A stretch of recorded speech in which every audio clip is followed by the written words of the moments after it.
Au soir du 4e samedi de mobilisation des Gilets jaunes, le Premier ministre Édouard Philippe et le ministre de l'Intérieur Christophe Castaner ont dressé un premier bilan provisoire.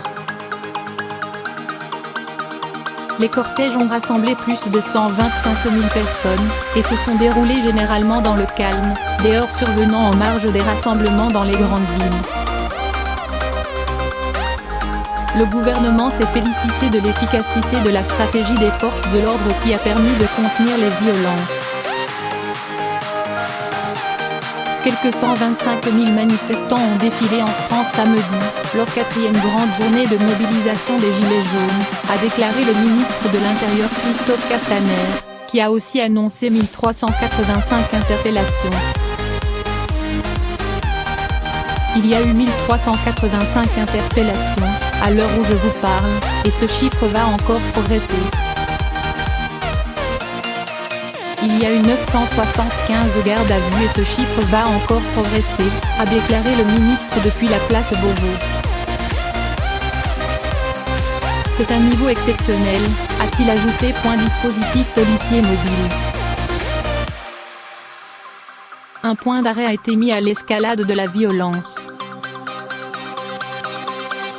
Elle reste toutefois à un niveau certes contenu mais totalement inacceptable, a encore dit Christophe Castaner, qui s'est félicité du changement adopté dans la stratégie des forces de sécurité.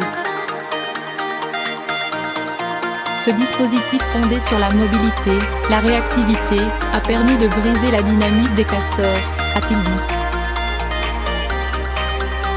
Notre reporter Jean-Michel Niesté a filmé ce dispositif en action samedi. Pour la seule capitale, la préfecture de police a annoncé 920 interpellations dont 619 gardes à vue, un bilan établi à 19h30. Le ministre de l'Intérieur a également fait état de 118 blessés du côté des manifestants, liés à des accidents pour l'essentiel sur le domaine routier, et 17 blessés du côté des forces de l'ordre. Des chiffres à comparer aux 201 blessés côté manifestants et 284 côté forces de l'ordre samedi 1er décembre, a-t-il noté. Philippe annonce des propositions de Macron. Prenant la parole ensuite, le Premier ministre Édouard Philippe a souhaité ouvrir un temps d'apaisement. Le dialogue a commencé et il faut désormais retisser l'unité nationale par le dialogue, par le travail, par le rassemblement, a déclaré le chef du gouvernement.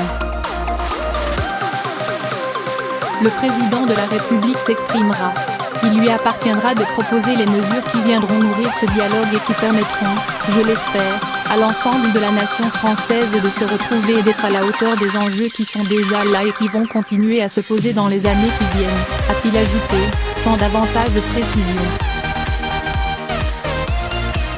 Remerciements aux appels au calme. Édouard Philippe a dit son admiration pour les forces de l'ordre qui aujourd'hui encore ont fait respecter la loi face à des casseurs, à des individus qui ne venaient pas pour exprimer des opinions, mais bien souvent pour en découdre, provoquer, piller parfois. La vigilance et la mobilisation restent de mise car à Paris et dans certaines villes de province, des événements, des casseurs sont toujours à l'œuvre et il convient donc de s'exprimer avec beaucoup de prudence, a-t-il souligné peu avant 20h. Le chef du gouvernement a une nouvelle fois adressé les remerciements du gouvernement à l'égard de tous ceux qui pendant la semaine et singulièrement ces derniers jours ont appelé au calme.